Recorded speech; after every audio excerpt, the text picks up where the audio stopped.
My sister ruined my engagement by getting drunk at the rehearsal dinner and confessing her love for my fiancé in front of 40 people. Now my fiancé is questioning our entire relationship. My sister Eliana, 27, was supposed to give her maid of honor speech at our rehearsal dinner last weekend. Instead, she got completely drunk and confessed in front of our whole family that she had been in love with my fiancé, David, 29, since the day she met him, 4 years ago. I'm 25, and I had been with David for 3.5 years. We got engaged 8 months ago. Eliana had always been my closest friend. We shared everything growing up. When our parents divorced, I was 12, she was 14. We basically raised each other, while our mom worked long hours. Eliana helped me survive high school, college applications, my first heartbreak, everything. David once told me he thought no one knew her better than I did. David and I met through Eliana's college roommate, Lila. At the time, Eliana was in her final year at State University, studying journalism. I was a second-year student at the local community college, preparing to transfer to a 4-year university. Eliana lived off campus with Lila and 2 other girls in a big house that was always packed with people. I visited her there maybe twice a month. One October weekend, Eliana invited me to a Halloween party at her place. She had been talking about this guy David for weeks. He was a friend of Lila's from their internship at the local newspaper. She constantly mentioned how funny he was, how he always brought the best snacks to their study sessions, how he helped Lila with tech issues like fixing her laptop. She never said she liked him, but the way she talked about him was different. She would smile every time she said his name, like she couldn't help it. The night of the party, Eliana spent almost 2 hours getting ready. She wore a black dress I'd never seen before, and did her makeup in a different way. When I asked her if she was trying to impress someone, she just laughed and said she wanted to look good for the party. David arrived around 9 p.m. He was tall, with dark hair and glasses, dressed in a zombie costume that looked like he'd thrown it together in 5 minutes. Eliana introduced us. David and I chatted for about 10 minutes. About school, about work. He was easy to talk to. He made quick, clever jokes that genuinely made me laugh. Then Lila pulled him away to introduce him to other people.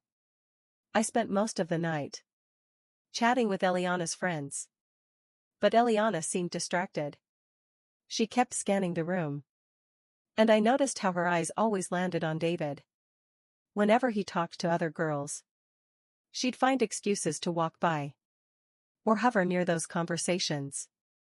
Around midnight, David found me in the kitchen, drinking water. We ended up talking for almost 2 hours. He told me about his work at the newspaper, his plans to move to the city after graduation. I opened up about my dream to transfer and study education. We talked about books, movies, places we wanted to travel to someday. It felt so natural, like I had known him for years.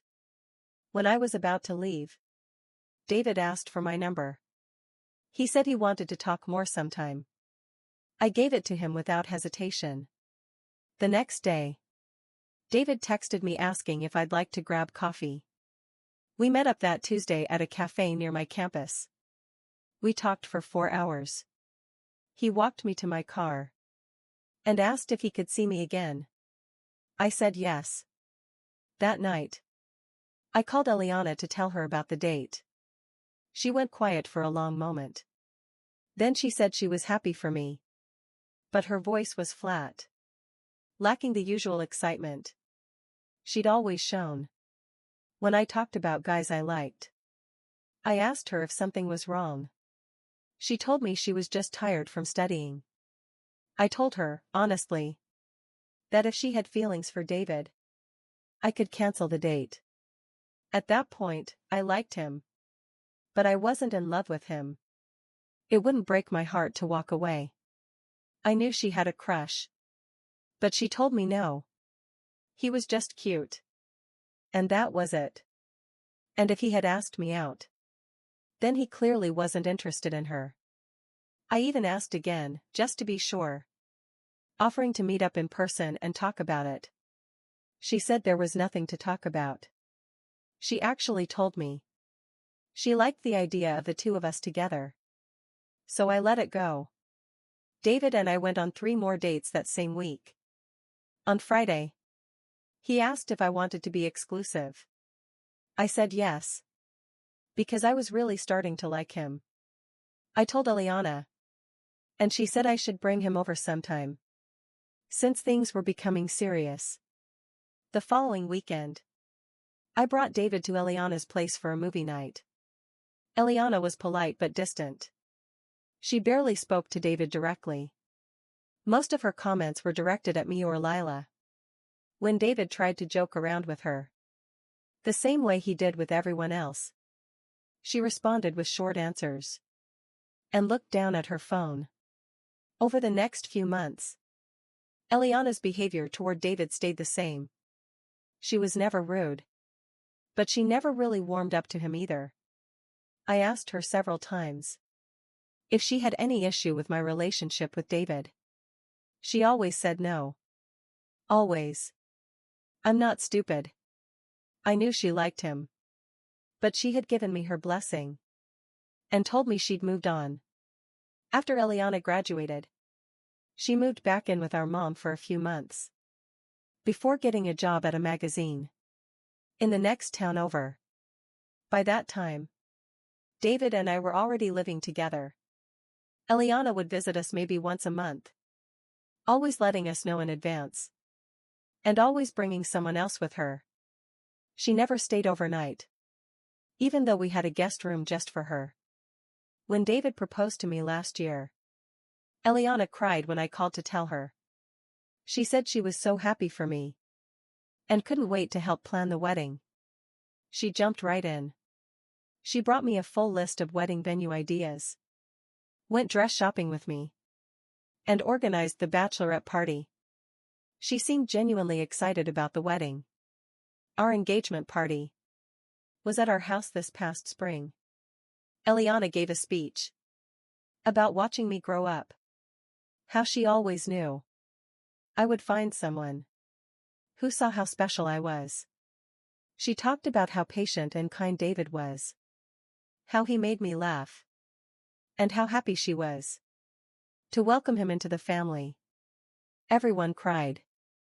David hugged her afterward. And thanked her for taking such good care of me all those years.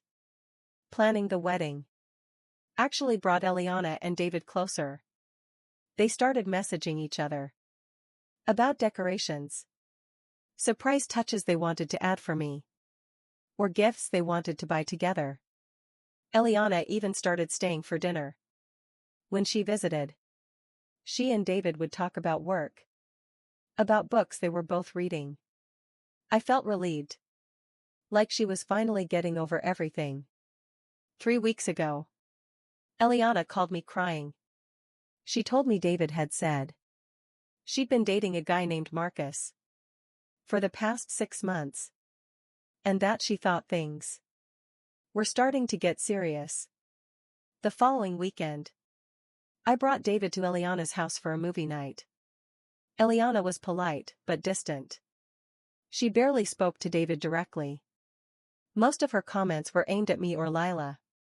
When David tried to joke with her, the same way he did with everyone, she gave short responses and kept looking at her phone.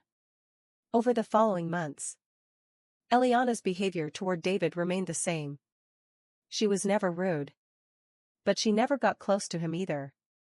I asked her several times if she had a problem with my relationship with David. And she always said no. I'm not naive. I knew she had liked him. But she had given me her blessing. And promised that was in the past. After Eliana graduated, she moved back in with our mom for a few months. before getting a job at a magazine in the neighboring town. By then, David and I were already living together. Eliana would visit us maybe once a month, always giving notice beforehand, and always bringing someone else with her. She never stayed the night, even though we had a guest room just for her. When David proposed last year, Eliana cried when I called to tell her. She said she was so happy for me and couldn't wait to help plan the wedding. She immediately jumped into her role as maid of honor. She brought me a list of wedding venues, came dress shopping with me, and organized the bachelorette party. She seemed genuinely excited for the wedding. The engagement party was held at our house this past spring. Eliana gave a speech about watching me grow up, about how we protected each other as kids, and how she knew David was the one for me, just by the way he looked at me. Everyone cried. David hugged her afterward and thanked her for always taking care of me. Planning the wedding actually brought Eliana and David closer. They would message each other about decorations, surprise gifts they wanted to get for me, or ideas they had. Eliana started staying for dinner when she visited. She and David would talk about work, about books they were both reading. I felt relieved, like she was finally letting go of her feelings. 3 weeks ago, Eliana called me crying. She told me that David had said she'd been seeing a guy named Marcus for 6 months, and she thought things were getting serious. Then she found out Marcus had also been seeing someone else. She was heartbroken. I invited her to stay with us for a few days, to take her mind off things. David was incredibly kind to Eliana that week. He made her favorite breakfast every morning, put on movies he knew she liked, and listened when she wanted to talk about Marcus. David told her she deserved someone who treated her like she was the only woman in the world. By the end of the week, Eliana seemed to be feeling better. The rehearsal dinner was last Saturday, at David's parents' house. There were about 40 people. Both families, the bridal party, close friends. Eliana had been working on her speech for weeks. She had practiced it with me the week before, and it was beautiful. She talked about our childhood, how we had protected each other, how she knew David was the right person for me because of the way he looked at me. The dinner was perfect. Eliana seemed happy and relaxed.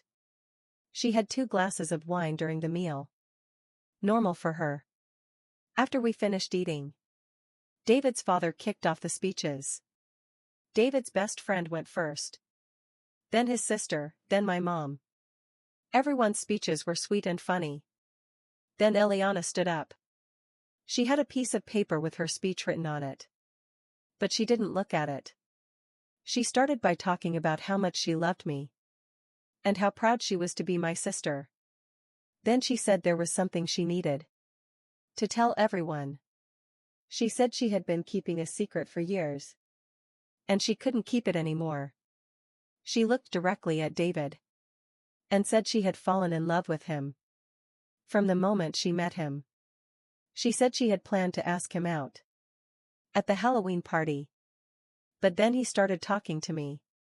She said she watched us fall in love and never said anything because she didn't want to hurt me. Then she said, every single day for the last 3.5 years has been torture. Watching the man I love be with my sister. David's face turned bright red. Eliana kept going. She said she tried dating other people to forget about David, but no one ever compared. She said she offered to be my maid of honor because she just wanted to be near him, even if it hurt.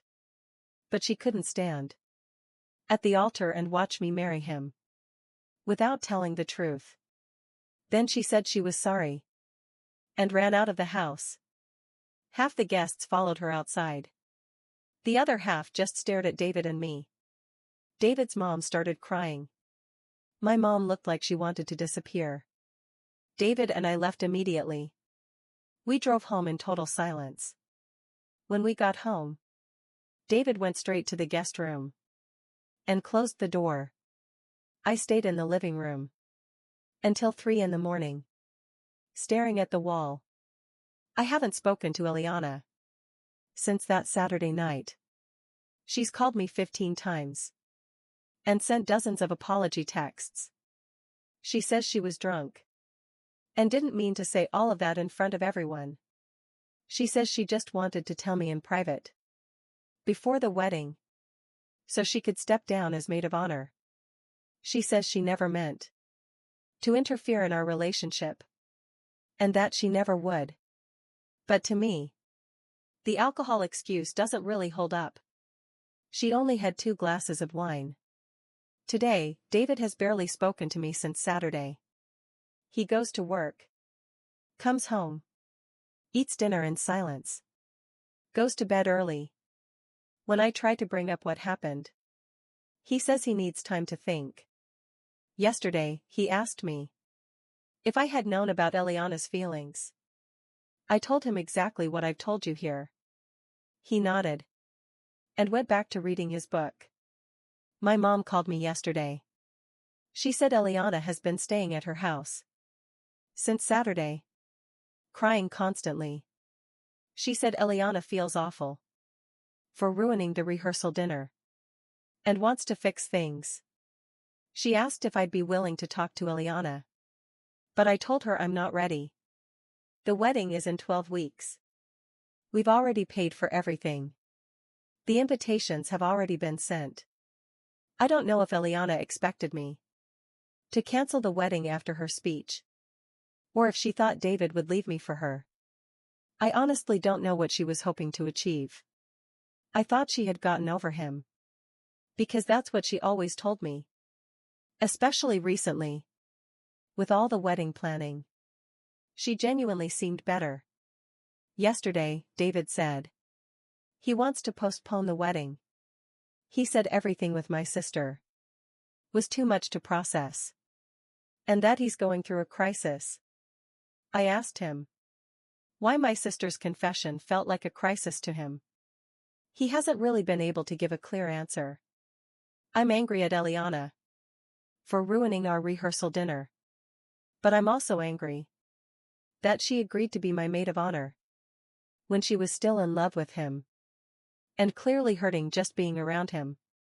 It doesn't even seem normal for her to have been that in love with David to the point of doing all this.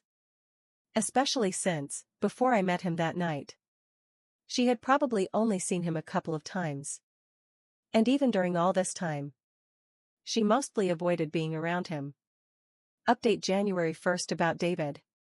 We have officially postponed the wedding. David said he needed space to think about everything, so he's been staying at his friend's apartment for the past 2 weeks. We've talked on the phone a few times, but the conversations have been short and awkward.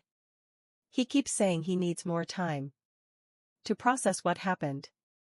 Last week, David's mom called me. She said David's been a mess since the rehearsal dinner. He's not sleeping, barely eating, and he's called in sick to work. She told me he still loves me, but he doesn't know how to handle the situation. She asked if I thought Eliana's confession was sincere, or if she was just drunk and said things she didn't mean. I told her I believed Eliana was telling the truth about her feelings, or at least what she believed were her feelings. But I didn't understand why David was having a full-on crisis over a confession. That shouldn't change anything. David's mom told me she was worried he was using this as an excuse to run away from commitment.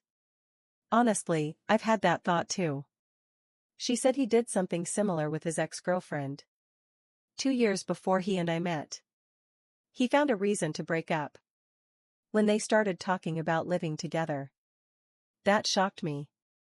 David had always told me that his last relationship ended because they wanted different things. He never mentioned commitment issues. When I asked for more details, his mom said I should talk to David directly about his past relationships. That night, I called David and asked to meet in person. He agreed, but said he could only meet for an hour because he had plans with his friend. When I asked how he was doing, he said he hadn't been sleeping well. He kept apologizing for how he had been handling everything, but said he didn't know what else to do. I asked about what his mom had said regarding his ex. David got defensive and said his mom didn't understand the situation. When I pushed him to give me details, he admitted he ended his last relationship when his girlfriend started talking about marriage. He said he panicked and convinced himself they weren't compatible. He said this situation with Eliana made him realize he might be doing the same thing with me. He said maybe he was looking for an excuse to run once things started to get serious. I asked him directly if he had ever been interested in Eliana. He said no. He always saw her as my sister. But then he added that he wondered if Eliana might have been a better match for him because she's more outgoing and confident than I am. I told David that if he thought Eliana would make a better girlfriend, he should go find out for himself. I got up and walked out of the cafe. That night, David called me crying. He said he didn't mean to say Eliana would be a better partner. He said he was confused and scared, and he was just thinking out loud without processing things. He begged me to give him another chance to work through it together. I told him I needed space too. I said I couldn't be with someone who was comparing me to my sister or looking for excuses to leave when things got difficult. As for Eliana, she has been trying to contact me constantly since the rehearsal dinner. My mom has been calling me every few days, asking me to talk to Eliana. She says Eliana is in a really bad place. Not eating, not sleeping. And she took time off work. She says Eliana never meant to hurt me and was only trying to be honest. Before the wedding, yesterday, my mom told me something that changed everything. She said Eliana had come to her house the week before the rehearsal dinner, asking for advice. Eliana told her she was in love with David and didn't know what to do. She said she couldn't watch me marry him without telling someone the truth. My mom said she told Eliana she had two options: either tell me privately before the wedding or keep it to herself forever. My mom said she never imagined Eliana would confess in front of everyone at the rehearsal dinner. She told me Eliana called her the next day, saying she didn't remember most of what had happened that night, and asked what she had said. I really don't believe that. No one forgets something like that after 2 glasses of wine. I also learned something else from my mom. When David and I first started dating, Eliana asked her if she should try to stop me from dating him. My mom told her it was too late. David had chosen me, not her. And stopping me from being happy wouldn't make David look at her instead. Last night, I finally called Eliana. She answered on the first ring and immediately started crying. She apologized over and over for ruining everything. She said she never meant to hurt me, David, or anyone at the dinner. I told her I knew she hadn't planned to confess everything in front of everyone. She said she had planned to tell me privately the week before the wedding and asked to step down as maid of honor. She said she had too much wine at dinner and got emotional during her speech, and it all just came out. I asked her if she had ever tried to interfere in my relationship with David. She swore she never did anything to try and break us up. She said she actually gave David advice on how to make me happy several times. She said she wanted me to be happy, even if it meant being with the man she loved. She said David had always been kind to her, but never showed any romantic interest in her. She said he used to ask her about my favorite things, what stressed me out, how to make me feel better when I was sad. She said it was obvious. He was fully focused on me. She said that, in some ways, that made her feelings worse, because it showed her how much she loved David. She said she never believed David would choose her over me, which is why she never said anything. At the end of our conversation, Eliana asked if there was any way to fix our relationship. She said she understood if I needed time and space, but she couldn't bear the thought of losing me forever. She said I was the most important person in her life, and she'd rather live with the pain of loving David than lose her sister. I told her I needed time to answer that question. She said she would wait as long as it took, and do whatever it took to regain my trust. So now, I'm dealing with a postponed wedding, a fiancé who's questioning our entire relationship, and a sister who has been in love with my fiancé for years. I don't know if David and I will get back together. I don't know if Eliana and I can rebuild our relationship. The only thing I know is that I'm tired of everyone else making decisions about my life. David is deciding whether he wants to be with me based on someone else's feelings. Eliana made the decision to confess her feelings without thinking about how it would affect me. And my mom made the decision to give Eliana advice without telling me what was going on. Update 2. David and I are officially over. 3 weeks ago, he called and said the rehearsal dinner had helped him think more clearly about the wedding. He said he realized he couldn't go through with it. I told him he didn't need to make excuses for not marrying me, that I'd rather he be honest about not wanting to commit, and that would be enough. That's when he said he needed to work through his own commitment issues before he could be in a serious relationship. He admitted his mom was right about him, that he gets scared when things get serious.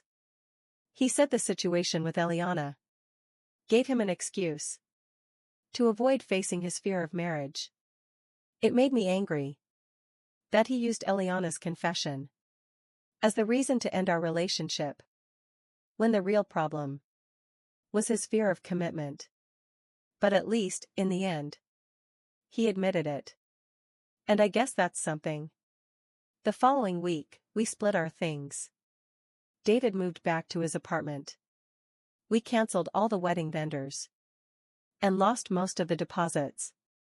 I kept the engagement ring because David said he couldn't even look at it anymore, and also because I could sell it and recover part of the money I had invested in a wedding that he was the one to call off. The hardest part was telling our families and friends. David's mom called me crying, apologizing for her son's behavior. She said she knew David loved me, but he was too afraid to fight for our relationship. My relationship with Eliana has been slowly improving. We've been meeting for lunch once a week for the past month. Eliana has been seeing a counselor to work through her feelings for David and the guilt she carries about what happened at the rehearsal dinner. Last week, Eliana told me something that made me see David differently. She said that 2 months before the rehearsal dinner, David asked her about my ring size because he was thinking of upgrading my engagement ring for our anniversary. Eliana said David seemed excited to surprise me and talked about how he couldn't wait to see my reaction. She also said that David asked her what I thought about having kids shortly after the wedding. Eliana told him that I wanted to wait a few years to focus on my career first. David said he was fine with that. He just wanted to make sure we were on the same page about the timing. Eliana said that based on those conversations, she truly believed David had been excited to marry me and start a life together. But, well, that clearly wasn't what he wanted in the end. And then something happened that made the whole situation even more complicated. Last Tuesday, I was having lunch with my friend Lila, Eliana's former roommate, the one who introduced me to David. Lila had been at the rehearsal dinner and witnessed Eliana's confession. She told me she had information about that night that I needed to know. She said that after Eliana ran out of the house, Lila followed her outside to make sure she was okay. She found Eliana in the backyard, crying, but she didn't seem drunk. Lila asked her why she had done what she just did. And Eliana said she just couldn't take it anymore and needed to say it.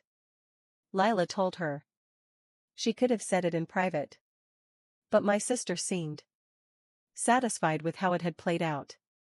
But the surprises didn't end there. David showed up at my apartment unannounced.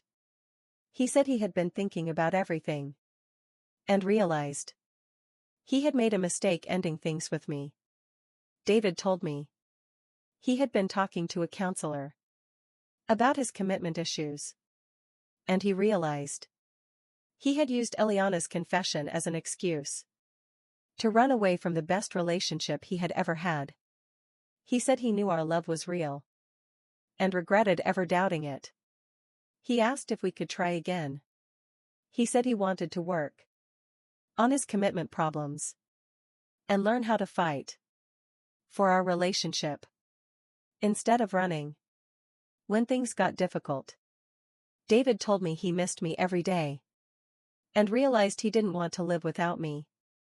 I told David I was glad he was getting professional help, but I couldn't trust him to not find another excuse to leave me again at any moment.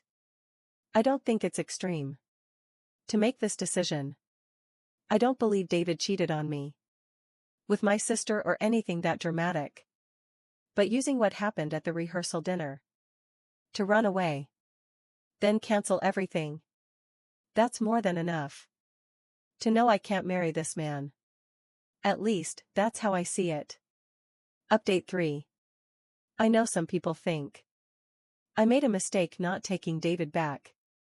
But even after thinking it over for a full week, I still believe I can't trust him not to run again the next time we face a challenge. And what will happen if we have a child? Will he leave me alone because it's too much commitment? If one day our electric bill is double the usual, will he have another existential crisis and run away again? Nothing my sister did should have affected him this deeply. He saw the same signs I did. And even if some men are blind to those things, David had clearly shown interest in me. I would have respected him more if he had just told me he was nervous about the wedding and wanted to talk, not use my sister's confession as a reason to leave, and then come back weeks later just to cancel everything. David asked me again a week later, hoping I had thought it over and at least had some doubts. But when I told him I still felt the same, that I was just as sure about my decision, he got angry. David said I was being unfair, that I wasn't giving him a real chance to prove he had changed. He said he had been going to therapy and working on his issues. I told him that was great, but a few weeks of therapy wasn't going to radically change who he was. David told me I would regret this decision, that I was throwing something good away out of pride. That comment confirmed I was making the right choice. The David I originally fell in love with would have respected my decision and wished me the best. He wouldn't have tried to guilt me. I haven't heard anything from David since that conversation 3 weeks ago. My relationship with Eliana hasn't improved at all. If anything, it's gotten worse. After my conversation with Lila and realizing Eliana had lied about being drunk, even though deep down I already knew it, and the fact that she felt okay about the way she confessed everything publicly instead of privately, I think that speaks volumes. As for me, I'm okay. I moved into a smaller apartment since I'm living alone now and don't need anything bigger than that. Just trying to move on with my life and leave all of this behind. Update 4. Sometimes I think about how much my life has changed in just 6 months. And it makes me realize how insane this whole thing really is. But then again, a lot of people can go a little insane in that same amount of time. Let me explain what I mean. In the past 6 months, I've been working really hard. Getting to work early, staying late. At first, I did it because I didn't have much to do. When I got back to my apartment, maybe I'd go out with some friends. But I wasn't about to go out every night. So I decided to just work more. About 2 months in, a promotion opportunity opened up. And since I was already going above and beyond, I went for it. And I got it. They confirmed it last week. It'll take effect next month. Aside from the extra money, which is never a bad thing, there are new responsibilities and challenges, which I find both stimulating and interesting. Well, to be honest, the raise is only 10%. So I'm trying to focus on the challenge part as the real reward. Now, the person who's gone a little crazy is my sister. Not locked in a padded room crazy, but definitely unwell. About a month after I stopped updating, she and David started dating. Maybe I was using work as a coping mechanism. I won't deny that. But after about a month, it didn't hurt as much as I thought it would. I had already found some rhythm at work. So I kept going. Anyway, back to them. They made it official pretty fast. 2 weeks after they started seeing each other. They were calling themselves a couple. During that time, Lila was the one giving me bits of information. But the whole thing only lasted about 3 months. That's when my sister started talking about marriage. Having kids, buying a house, adopting a dog, and even a turtle. She was already planning where they'd spend Christmas. Lila advised her to slow down. Especially with someone like David. Though honestly, that advice applies to any living mammal. That's when David ended the relationship. And my sister completely spiraled. She started texting and calling him nonstop. Telling him she'd wait. That they could take it slower if he wanted. Oh, before I forget. When they first started dating, she came to me. Even though we weren't speaking. Not after everything that had happened. She still came to ask me if I was okay with her dating David. But it wasn't a real question. It was more of a slap in the face. She said David had chosen her. And that I should be okay with it. Because, again, he chose her. I told her I didn't care. But that I preferred to keep my distance from her. She just laughed and walked away. Did I care? Of course I did. No one with a heartbeat would be okay with their sister dating their ex-fiancé. Just weeks after breaking off the engagement. But it's not like I was crying on the floor of my apartment either. Anyway, they broke up. And David had to file a restraining order against her. She had started leaving love letters on his car. And when he didn't respond, she began writing them on the paint of his car. He didn't press charges. But he did file the restraining order. So yeah, Eliana is crazy. But not fully crazy. My mom says she's gotten her some help. And apparently it's helping. But who knows? So, if you haven't heard from me lately, there are two possible reasons. 1. My sister got better. And there's nothing worth updating. Or 2. She murdered me. And offered me as a love sacrifice to David. But don't start theorizing just yet. With the holidays and the start of 2022, I might be offline for a while. After all this work, I really need a vacation. Or at least a break from all this madness. So if you don't hear anything for a while, don't go looking for dead bodies just yet. Maybe I'm just living my life with my glorious 10% raise.